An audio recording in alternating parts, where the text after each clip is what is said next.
Ça a l'air qu'il est 10 heures. Donc moi, je vais enlever ça. Juste pour vous écœurer avec le fait que je suis pas obligé de la porter. Je suis pas fin. Hey, j'étais sur la route un matin, puis je montais le pont, puis c'est la première fois que j'ai traversé le pont La Violette depuis le mois de mars. Parce que je viens jamais sur la Rive-Sud. Oh, peut-être pas vrai. Non, c'est pas vrai. J'avais été une fois, c'est vrai. Moi, je menteur. Bon, mais pas menteur, mais pas par exprès.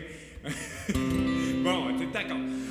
Mais j'étais tout fébrile de venir à l'église un matin. C'était vraiment le fun de dire on va être dans la bâtisse avec le monde, puis là, c'est plate de pas pouvoir vous serrer la main, vous câliner ou le reste. Puis là, je vois pas vos sourires derrière les masques.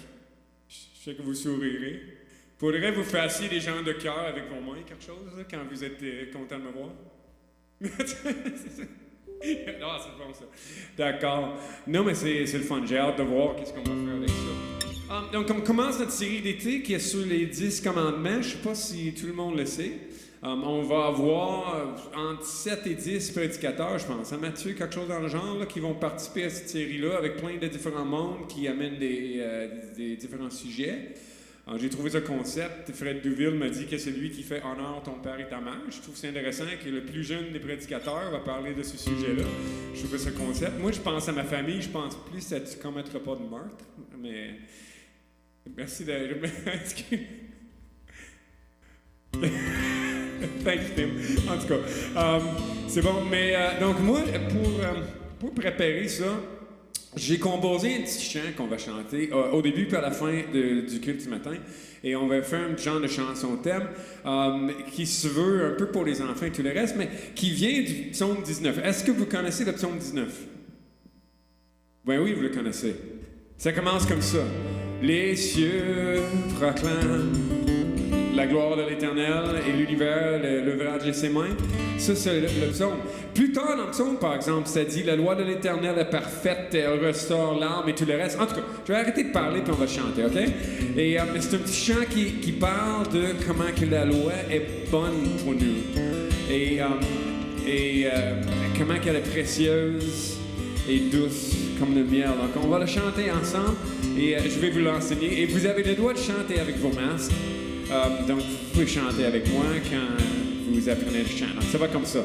La loi de l'Éternel est parfaite. Elle redonne la force de vivre. Les ordres de l'Éternel sont tous clairs et rendent sages les ignorants. On va essayer ça? OK? La loi de l'Éternel est parfaite, elle redonne la force de vivre. Salut Mathieu. Les ordres de l'Éternel sont tous clairs et rendent sages les ignorants. Même chose après ça. Ce qu'excite l'Éternel est très juste et met la joie dans mon cœur. Tous ces commandements nous éclairent, elles permettent de voir clairement. OK, après ça, on a un petit refrain qui va comme ça, OK? Plus précieux que l'or. Ka-ching! Je veux entendre ça des enfants. Ka-ching! Voilà, que l'or, ka-ching? Hein? Non? C'est bon, ka-ching? Donc, vous êtes prêts? Thomas, je peux compter sur toi, OK? Donc, plus précieux que l'or. Ka-ching! Plus douce que le miel. Miam, miam. C'est bon? C'est bon? Miam, miam, hein? OK, donc, plus précieux que l'or. Ka-ching! Plus douce que le miel. Miam, miam. Par elle, je suis averti et avantagé quand j'obéis. On a essayé ça une autre fois? Plus précieux que l'or, ka-ching, plus douce que le miam, miam, miam. Paraît, je suis averti et avantagé quand j'obéis. Oh non, non, petit bout. La crainte de l'Éternel est très belle et elle subsiste pour toujours. Les décisions de Dieu sont fondées, elles sont toutes justifiées. Plus précieux que l'or, plus précieux que l'or, plus douce que le miel. Par elle, je suis averti et avantagé quand j'obéis. On fait ça encore plus précieux que l'or, plus douce que le miel. Par elle, je suis averti et avantagé quand j'obéis.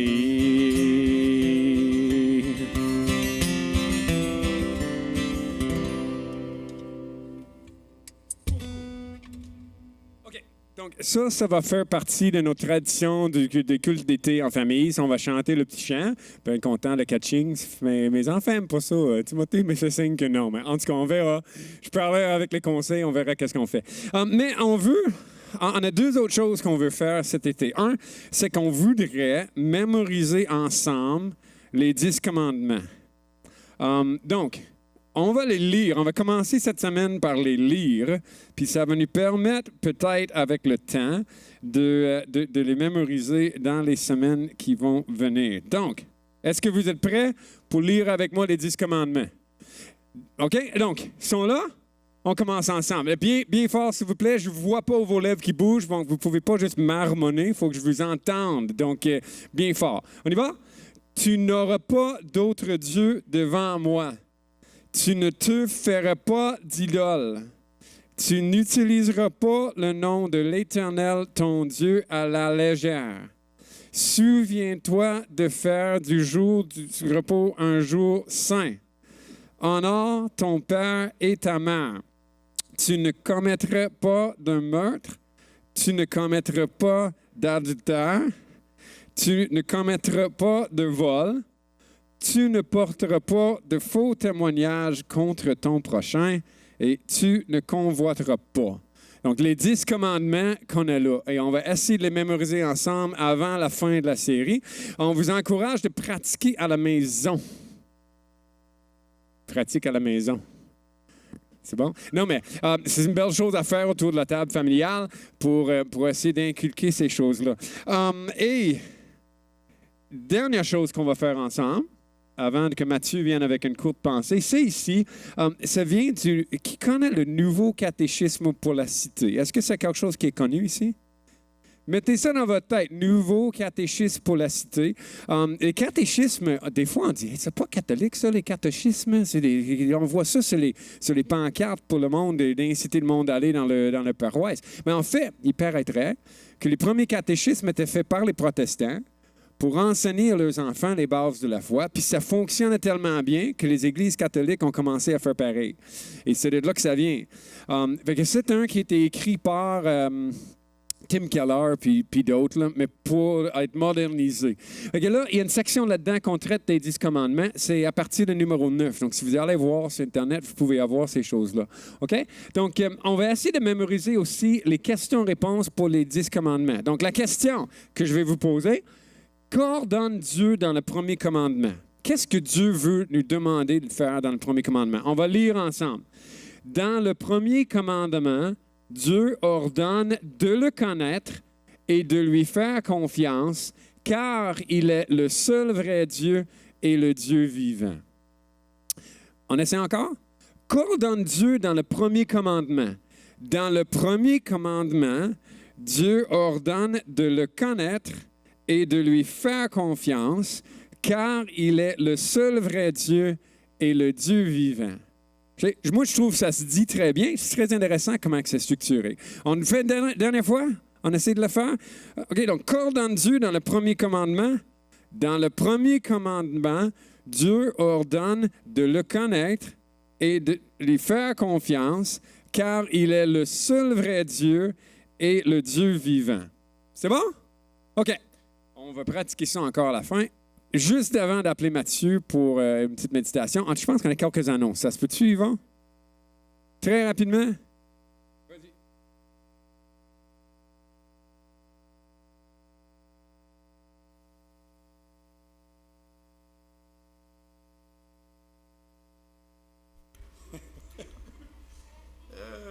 Paraît-il qu'on a le droit d'enlever le masque, on est à au moins 3 mètres en avant, comme ça, là.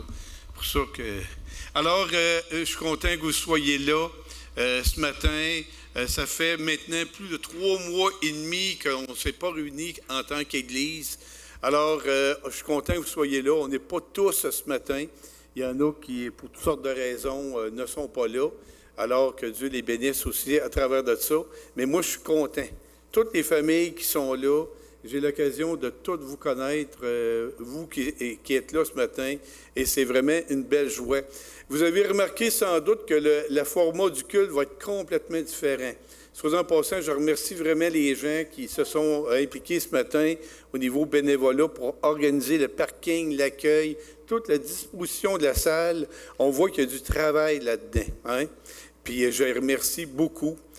Puis je ne vous nomme pas tous parce que c'est là-dedans. Alors, vous allez voir aussi cet été, le format est très différent. On axe beaucoup plus vers les enfants. Étant donné qu'il n'y aura pas de classe, il n'y aura pas d'activité précise, on veut vraiment inculquer des valeurs fondamentales cet été et qu'on va avoir l'occasion d'être ensemble concernant ça. Alors, nous, notre famille, on est très contents d'être là ce matin. On est 6 en tout et on a bien l'intention d'être là très régulièrement cet été, mais pas pour les 2 prochaines semaines parce qu'on s'en va en vacances, mais on a hâte vraiment d'être avec vous pour tout le reste. Et je souhaite la bienvenue. Il y en a qui sont ici pour la première fois, quand même depuis un certain temps. Alors, bravo, merci d'être là. On est contents de voir ça. Que Dieu vous bénisse en abondance ce matin et comme on dit, qu'il soit béni par nos louanges et nos actes de foi que nous faisons pour lui. Et je suis content de vous voir ce matin. Alors, on va continuer à ce point-ci.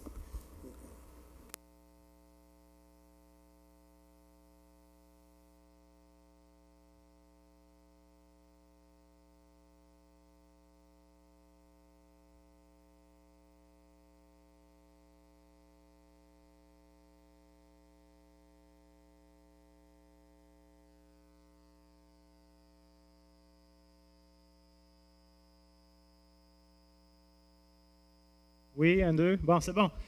Bonjour tout le monde. C'est le fun de voir. Ça fait spécial. Je me suis enregistré tellement de fois dans cette salle-là vide que d'avoir des gens live avec une vraie réaction, des vrais yeux à regarder, c'est vraiment précieux. Fait que merci de vous être déplacés. Ce dimanche, on n'est pas en rodage. C'est une des raisons pourquoi est-ce qu'on n'a pas ouvert ça à toute l'Église. On a voulu un peu essayer de voir comment ça allait marcher, tout ça. Donc, ce matin, les enfants, j'aimerais particulièrement avoir votre participation. Évidemment, on a tous des enfants. Okay? Il y a des petits-enfants, des moyens-enfants, des grands-enfants.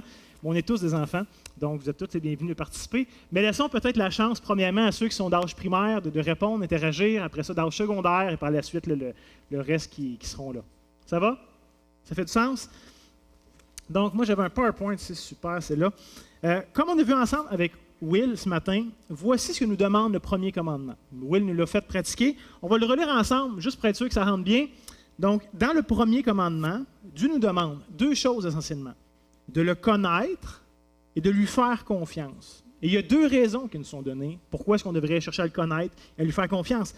Il nous dit parce qu'il est le seul vrai Dieu et parce qu'il est le Dieu vivant. Donc, voyez-vous, Dieu, dans le premier commandement, nous dit qu'il veut être le seul à prendre toute la place dans nos vies. Le seul. Premier commandement, seul dans nos vies, première place. OK? Donc, le 1 va être important. Mais Dieu ne nous dit pas qu'il veut juste être le premier dans nos vies. Ça serait de réduire le premier commandement. Dieu nous dit qu'il va être le seul dans nos vies. Donc, le 1 est encore important. Donc, maintenant, j'aimerais qu'on réfléchisse ensemble. Qu'est-ce que ça veut dire que Dieu soit le seul dans nos vies? Pas juste le premier, mais le seul. Comment on peut pratiquer? Comment on peut vivre ça? Et la première question qu'il faudrait se demander, c'est est-ce qu'il y a d'autres dieux qui existent? Si Dieu nous dit qu'il va être le premier ou le seul, est-ce que ça sous-entend qu'il y a d'autres dieux? Les enfants, combien de dieux existent? Un, on a une réponse ici. Un Dieu, un. Est-ce qu'il y en a qui ont d'autres réponses? Combien de dieux existent? Parce qu'il y en a qui pensent que ça, c'est tous des dieux, là. Et en passant, les parents, je me suis cassé la tête à essayer de trouver une photo des dieux grecs qui n'ont pas trop de nudité. C'est quand même pas si évident que ça. Mais il y en a qui croient qu'il y a plusieurs dieux. Vous croyez qu'il y en a combien? Un. Le premier commandement nous dit qu'il y a un Dieu. Hein, la Bible répond assez clairement à la question. Est-ce que vous connaissez des versets qui nous disent qu'il y a juste un Dieu? C'est plus difficile, ça. Est-ce que vous connaissez des versets dans la Bible qui nous disent qu'il y a juste un Dieu? Oh, Paul? Ah, ça serait un bon qu'on pourrait aller. Effectivement. Moi, ce matin, j'aimerais qu'on puisse aller ensemble dans Ésaïe, chapitre 44. Et ici, c'est Dieu qui parle. Et pour ceux qui peuvent lire, lisez-le. Et ceux qui ne peuvent pas lire, les plus petits, écoutez bien. Ésaïe va nous rapporter les paroles de Dieu. C'est Dieu ici qui parle. Il va dire « Ainsi parle l'Éternel, roi d'Israël et son Rédempteur, l'Éternel des armées. » Et Dieu va dire « Je suis le premier, je suis le dernier, et hors de moi, il n'y a point de Dieu. » Hors de l'Éternel, il n'existe pas d'autre Dieu. C'est ce que Dieu nous dit, c'est ce que la Bible nous dit. Et là, la question qu'on devrait se poser, c'est, mais s'il y a juste un Dieu, pourquoi est-ce qu'il nous demande de ne pas rien élever d'autre dans notre vie? D'où viennent ces choses-là qui peuvent prendre la place de Dieu s'il existe juste un Dieu? D'où ça vient, vous pensez? Hein, ces choses-là ne peuvent pas se créer tout seuls. Ils doivent venir de quelque part. D'où viennent ces choses-là, vous pensez? Les enfants. D'où nous viennent les choses que nous, on peut élever dans nos vies à la place de Dieu?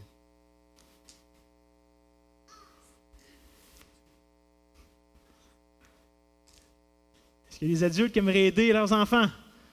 D'où nous viennent ces choses-là? Oui, attends, j'ai une réponse. Ne levez pas la main, faites juste parler. On parle ensemble. Là. Vas-y, Alexis. J'ai pas entendu. À cause du péché, OK. Fait que le péché peut nous amener à créer des faux dieux, OK? Et ces dieux-là sont créés où? Est-ce qu'ils existent ailleurs? Est-ce que le péché est capable par lui-même de créer des choses? Ouais? OK. Peut-être. Mais d'où ils nous viennent, ces choses-là? Ça, c'est la grande question. Et la réponse est triste. Alexis a donné une partie de la réponse. Le péché nous amène à produire certains faux dieux. Mais c'est de nos cœurs que ça vient. C'est nous qui créons ces faux dieux-là, sous l'influence du péché. Hein? On les produit dans nos cœurs, puis on les recherche, on les désire. On aime ces dieux-là qu'on crée. Et êtes-vous capable de me donner des exemples de faux dieux qu'on est capable de créer dans nos vies? Ça ressemble à quoi? OK, on en a un ici.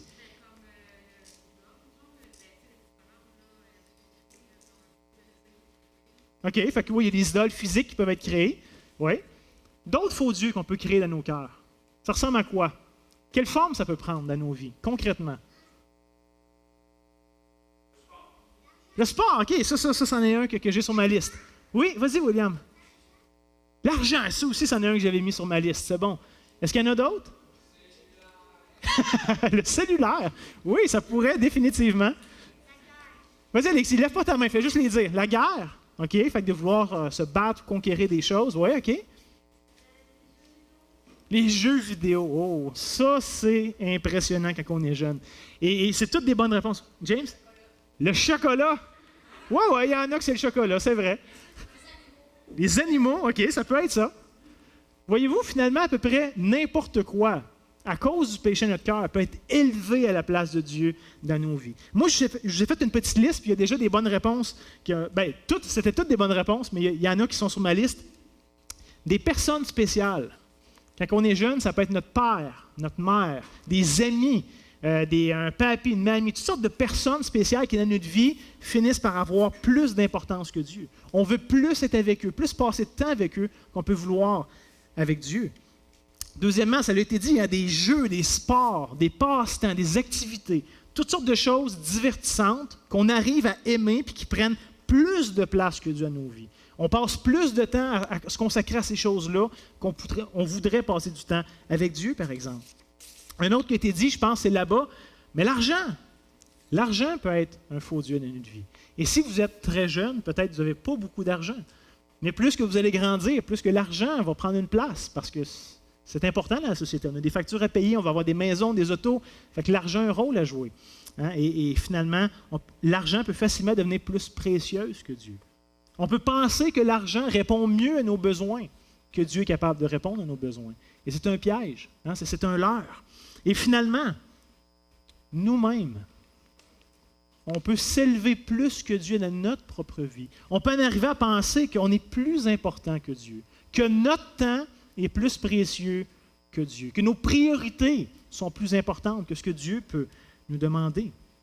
Et comme vous avez vu, il y a plein d'autres idoles qui auraient pu être mentionnées. La réalité, c'est qu'on est très, très bon pour fabriquer ces dieux-là dans nos cœurs, pour élever toutes sortes de choses. Nos cœurs sont comme une usine qui produit ces faux dieux-là, qui aiment se tourner vers autre chose. Et finalement, ça nous éloigne du seul vrai Dieu de la Bible, que le premier commandement nous demande de se tourner vers. Et ça nous empêche de pouvoir le connaître et de pouvoir lui faire confiance, hein, qui sont les deux choses que ça devrait produire dans notre vie. Et savez-vous pourquoi c'est extrêmement dangereux? Hop, comme ça. Hop, un de trop. On recule. OK, c'est bon. Savez-vous pourquoi c'est extrêmement dangereux d'avoir ces faux dieux-là dans nos vies? Parce que c'est pas juste qu'on les a, mais c'est dangereux de les avoir. Savez-vous pourquoi ce serait dangereux? Hein, les enfants? C'est quoi le danger d'avoir ces bonnes choses-là qui sont élevées à la place de Dieu dans nos vies? Le péché, oui, OK. C'est que ça nous amène à pécher contre Dieu. C'est une très bonne réponse. On oublie Dieu, c'est ça. Hein, on le remplace dans nos vies, Dieu, effectivement. Hein? Et premièrement, moi, ce que j'aimerais vous suggérer, c'est que ça irrite Dieu. Ça le met en colère. Ça fait de la peine à Dieu. Parce que Dieu est le seul qui est digne de toute notre attention, de tout notre amour, de tout notre cœur, de tout ce qu'on pourrait donner de meilleur. Dieu est digne de ça. Et à chaque fois qu'on élève autre chose dans notre vie, bien, ça lui fait de la peine, ça l'irrite. Et deuxièmement, c'est que ça nous éloigne de la vérité. Si on a vu que Dieu est le seul vrai Dieu, les autres choses que nous, on crée, nous éloignent du seul vrai Dieu. Et donc, ça va rendre nos vies misérables. Ça rend nos vies difficiles, ça rend nos vies tristes, parce qu'il n'y a rien qui peut nous satisfaire comme le seul vrai Dieu. On a été créés pour lui. Il nous a créés pour prendre plaisir en lui. Donc, il n'y a rien qui est capable de vraiment remplacer Dieu dans nos vies. Nous, on pense qu'on est capable de bien le remplacer, mais ce n'est pas vrai. Et la réalité, là, les amis, c'est que même quand nos dieux, nos faux dieux qu'on crée, nous manquent, qui nous amènent à avoir de la douleur, à avoir des difficultés dans notre vie, quand ces faux dieux-là nous déçoivent, savez-vous pourquoi est-ce qu'on continue quand même de les fabriquer dans nos cœurs? Parce qu'on n'apprend pas. Quand ces faux dieux-là nous manquent, on va en créer d'autres. Ou on va encore se tourner vers le même en espérant que cette fois-là, ça va être différent. Hein? Pourquoi est-ce qu'on fait ça? Pourquoi est-ce qu'on recherche ces faux dieux-là, même quand ils nous déçoivent? C'est une grosse question, hein? Le savez-vous? Pourquoi? Avez-vous une idée pourquoi? Est-ce qu'on continue de les rechercher, même quand ils nous déçoivent dans nos vies? Moi, je dirais parce que notre faux Dieu, c'est pas notre force. C'est nous autres qui le rendent. Uh-huh. Parce que le vrai Dieu, c'est là pour devenir un serviteur. On n'est pas très enclin à Oui, OK, effectivement. Parce que l'idole, nous, on la crée, puis on la contrôle, puis on en fait ce qu'on veut, tandis que le vrai Dieu, on ne peut pas le contrôler. Hein? On le sert. Fait que ça serait une bonne réponse. Est-ce qu'il y a quelqu'un d'autre qui aimerait s'essayer? Ah, c'est ça. Ça répond à nos besoins, aux désirs qu'on a. Effectivement. Hein? Parce que quelque part, on croit que ces choses-là peuvent réellement nous apporter du bonheur et de la joie. Quelque part, on croit ça, on espère ça. On pense que ça va nous amener de la paix. On pense que ça va nous amener de la sécurité. On pense que ça va nous amener de la délivrance, la vraie liberté. Enfin, on va vivre quelque chose de spécial avec ces choses-là dans nos vies. Et on y croit. Mais à toutes les fois, on est déçu. Ça peut durer pendant un temps, mais à toutes les fois, on finit par être déçu de ces choses-là. Parce qu'ils ne sont pas capables de nous donner le vrai bonheur. Ils ne sont pas capables de nous donner la vraie paix, ni la vraie sécurité, ni la vraie liberté. C'est une illusion. Donc, c'est extrêmement dangereux de chercher des choses qui finalement ne peuvent pas nous satisfaire. Et on le sait. La Bible nous dit que juste Dieu peut nous satisfaire. Donc maintenant, comment est-ce qu'on fait pour ne pas élever ces faux dieux-là dans nos vies? On sait qu'il va nous amener finalement de la tristesse, que ça va nous décevoir. Mais comment on fait pour ne pas les élever dans notre cœur? Savez-vous? Comment? Juste Dieu, oui. Donc, ça serait de se tourner juste vers Dieu? Oui, oui. On prie Dieu. Oui, c'est ça. Ça serait de se tourner vers Dieu, de prier Dieu. Effectivement, tu as raison. Hein, ça va, finalement, de se tourner vers le seul vrai Dieu, de chercher à mettre notre confiance dans ce Dieu-là, d'apprendre à le connaître. Hein, c'est difficile de faire confiance à quelqu'un qu'on ne connaît pas beaucoup. Mais plus qu'on va le connaître, plus qu'on va être capable de lui faire confiance et trouver notre plaisir en lui. Hein, c'est une chose à faire, finalement, c'est de le chercher de tout notre cœur, de chercher notre plaisir, notre joie, qu'on a besoin, mais de le trouver en lui, de trouver notre sécurité en lui, de trouver notre liberté en lui, de trouver notre valeur en lui.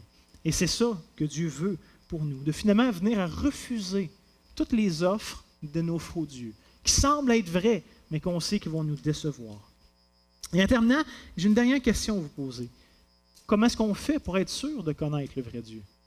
Parce que c'est une chose de dire on veut vraiment le connaître lui puis lui faire confiance à lui, mais comment on fait pour savoir que c'est vraiment lui? Puis pas juste nous qui se crée encore un autre faux Dieu, qui s'imagine quelque chose puis qui y croit. Comment on fait pour croire dans le seul vrai Dieu et de ne pas se tromper? Comment on fait pour savoir que c'est lui, puis pas lui, puis pas lui? Des fois, c'est tellement proche, tellement ressemblant. Comment on fait, les enfants? Quel moyen on a d'être sûr qu'on connaît le vrai Dieu et qu'on le connaît de la bonne façon?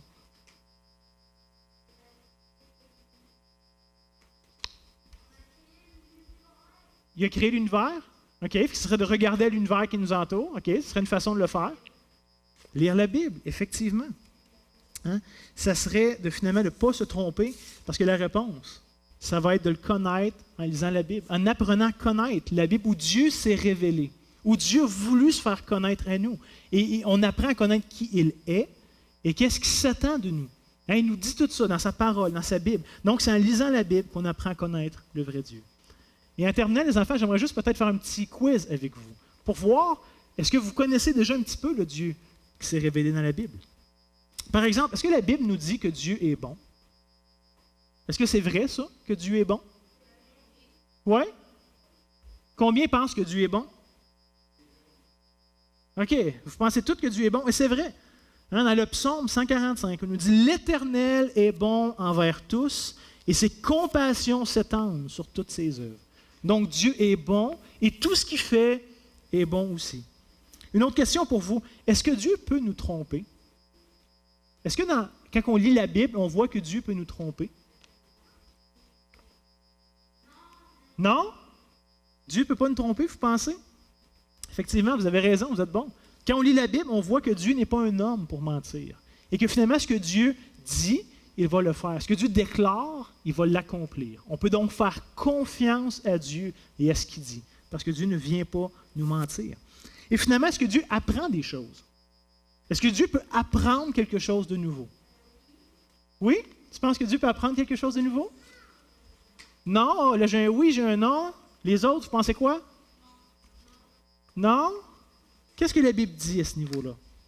Le psaume 147 nous dit « Notre Seigneur est grand, puissant par sa force, et son intelligence n'a point de limite. » Nous, est-ce qu'on connaît toutes les choses?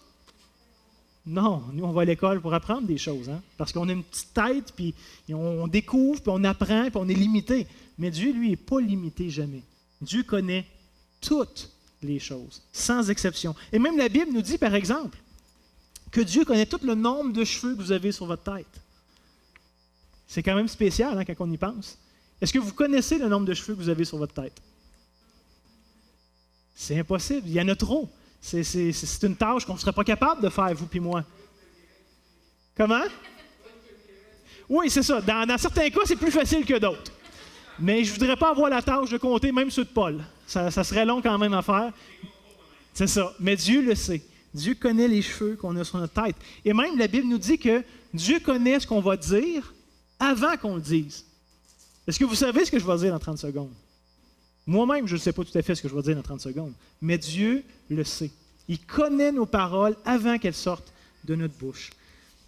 Donc, comme on peut voir, la Bible ici nous aide à connaître Dieu. Là, j'ai pris quelques exemples. On aurait pu en prendre plein, parce que la Bible nous dit qui est Dieu et ce qu'on connaît de lui. Donc, si on veut bien respecter le premier commandement, qui est de chercher à connaître Dieu et de lui faire confiance, c'est extrêmement important de savoir qu'est-ce que la Bible nous dit au sujet de Dieu. Donc, ensemble, on pourrait simplement prier et demander Dieu de nous aider à le connaître et à lui obéir à ses commandements. Donc, prions ensemble. Et ça, c'est la petite prière du catéchisme de la Cité que je vais simplement lire avec vous. Donc, seul et unique Dieu, ton nom surpasse tout autre nom, et nous nous approchons de toi remplis de respect et de crainte. Garde-nous fidèles à tes commandements. Montre-nous les faux dieux dans nos vies, que nous t'adorions toi seul, en esprit et en vérité. Amen. Donc, que le Seigneur nous aide à le connaître par sa parole. Good. On va chanter ma petite chanson en partant, puis après ça, on va parler dehors, puis c'est ça, mais pas de câlin. Mathieu, il est debout pour chanter, c'est bon ça, j'imagine? On y va? La loi de l'Éternel est parfaite, elle redonne la force de vivre. Les ordres de l'Éternel sont tous clairs, elles rendent sages les ignorants. Ce qu'excite l'Éternel est très juste et met la joie dans mon cœur. Tous ces commandements nous éclairent, elles permettent de voir clairement.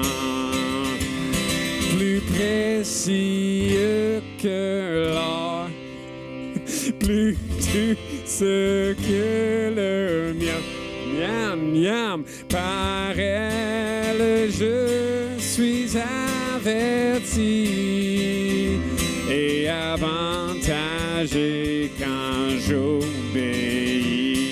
Nos petits couplets, on y va?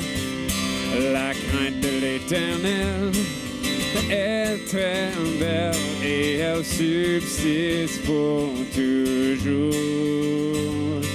Les décisions de Dieu sont fondées, elles sont toutes justifiées. Plus précieux que l'or, plus douce que le miel, miam, miam. Par elle je suis averti et avantagé quand j'obéis. Plus précieux que l'or, plus douce que le miel. Par elle je suis averti et avantagé quand j'obéis.